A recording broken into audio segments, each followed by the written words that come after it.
नमस्कार. जनता न्यूजमध्ये आपलं स्वागत आहे.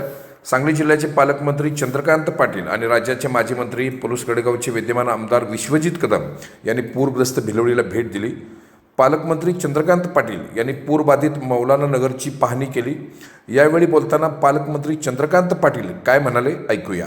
हा माझा प्रस्ताव तुम्ही विचार करा की हे सगळं पाडायचं 9 महिने यांना कुठेतरी भाड्याच्या घराचे भाडंही द्यायचं आणि ग्राउंड प्लस 1 करायचं. ग्राउंडला राहायचं नाही, ते काही करा, धंदा करा, गुरं वाटा, वरती राहायचं. पालकमंत्री पाटील यांनी शासनाच्या वतीनं पूरग्रस्तांना, शेतकऱ्यांना आणि व्यापाऱ्यांना योग्य ती मदत करण्याचं आश्वासन दिलं. पूरग्रस्तांसोबत त्यांनी निवारा केंद्रामध्ये भोजनही केलं.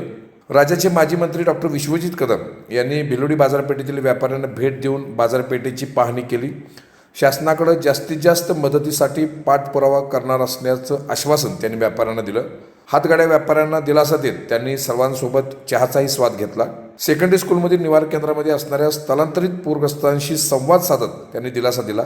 यावेळी बोलताना त्यांनी पूरबाधित असणाऱ्या भागांचं आता कायमस्वरूपी पुनर्वसन करणं गरजेचं असल्याचं सांगितलं. पूर काळामध्ये काम करणाऱ्या भिलवडी ग्रामपंचायत, पोलीस ठाणे, आरोग्य विभाग, PWD, पाटबंधारे विभाग यांचं विश्वजित कदम यांनी विशेष कौतुक केलं. भिलवडी ग्रामपंचायतीच्या सरपंच शबाना मुल्ला यांनी भिलवडीतील व्यापारी, शेतकरी आणि पूरबाधित नागरिकांच्या वतीनं पालकमंत्री चंद्रकांत पाटील आणि माजी मंत्री विश्वजित कदम यांना निवेदन दिलं. जनता न्यूज, भिलवडी.